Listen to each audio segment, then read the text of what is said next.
From Farmers Branch City Hall, this is the Council Recap here on FBTV. Hello again, everyone. I'm Jeff Brady, and we're reviewing the City Council meeting held Tuesday, October 11th, right here at Farmers Branch City Hall. As always, we have a concise summary of the agenda, and during the next few minutes, hopefully we can offer a little more context on the items that were discussed and the votes taken.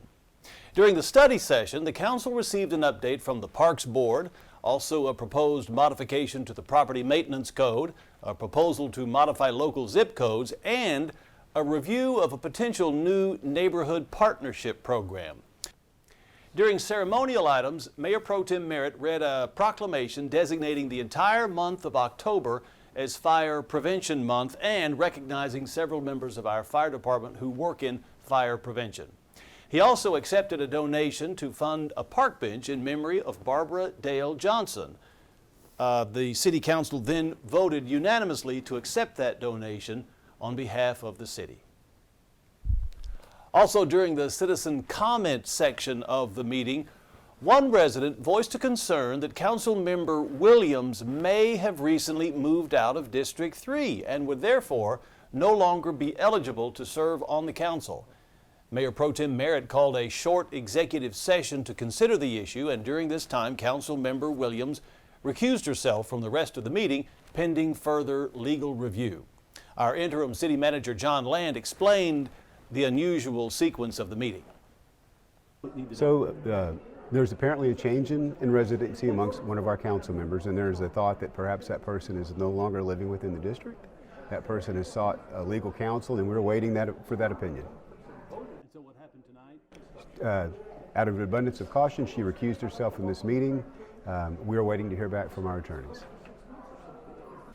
Now for the consent agenda items that were up for approval during the meeting. Consent item H1 was to approve the meeting minutes for the September 13th work session meeting, the September 20th regular City Council meeting, and the September 27th special called meeting.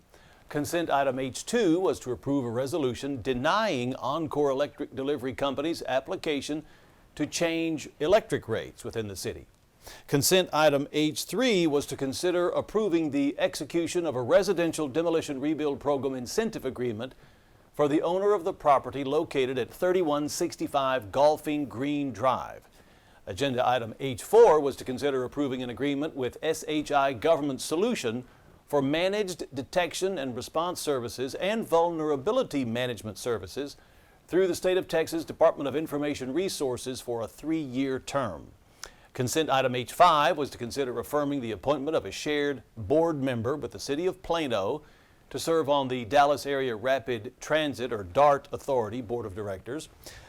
Agenda item H6 was to consider approving a detailed site plan for the station, one family attached or townhome development on approximately 1 acre located at 3940 Spring Valley, generally east of the intersection of Spring Valley Road and Vitruvian Way on the south side of Spring Valley Road.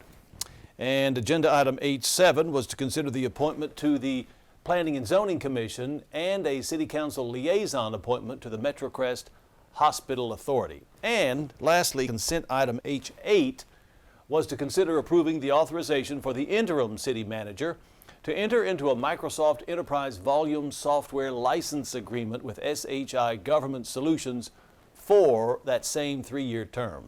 And City Council voted and approved all consent items unanimously by a vote of 5-0. Now, moving on to the regular agenda items, agenda item J1 was to review the city's economic development video update from the summer of this year. Agenda item J2 was to receive an update on the Texas Department of Transportation I-35 Phase 2 project from TxDOT representatives who were present at the meeting that night. Now, this item included a report on that massive pile of shale and dirt along the LBJ Access Road and Josie Lane, between Webb Chapel and Josie Lane. Now, this is, as many of you know, this is a 22-acre site owned by the state of Texas and being used by the state, by TxDOT in particular, to stage material for the expansion of I-35, basically between Farmers Branch and Denton County line. Quite a few citizens spoke out on this particular issue, this large pile of dirt and shale, complaining about the effects of wind-blown dirt and debris on their homes. And I spoke with Nolan Del Hierro after the meeting about how TxDOT plans to address this issue. Our main message I wanted to get across was that 35E, we are progressing with construction. I showed some progression photos. We are working, doing our best to get out there. As far as the pile at between Josie and Webb Chapel, the main message is that we heard the concerns. We've implemented some additional mitigation. So we're listening. We want to make sure that we're doing all we can to help mitigate that dust. We're monitoring it, and we're not just leaving it alone. We're still coming up with other ideas to help. Agenda item J3 was to consider approving a resolution authorizing a contract with Klutz Construction for Cooks Creek Channel improvements, and City Council approved this item unanimously by a vote of 5-0.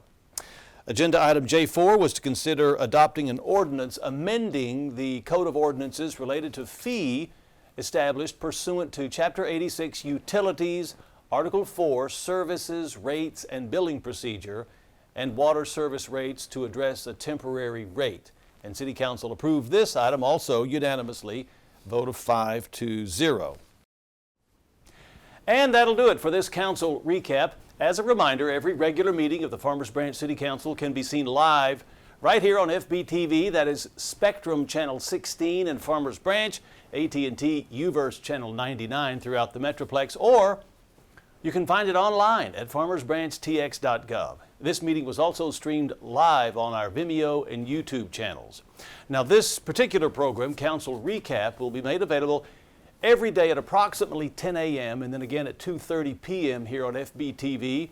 The full City Council meeting will also be available for viewing 7 days a week at 6 p.m.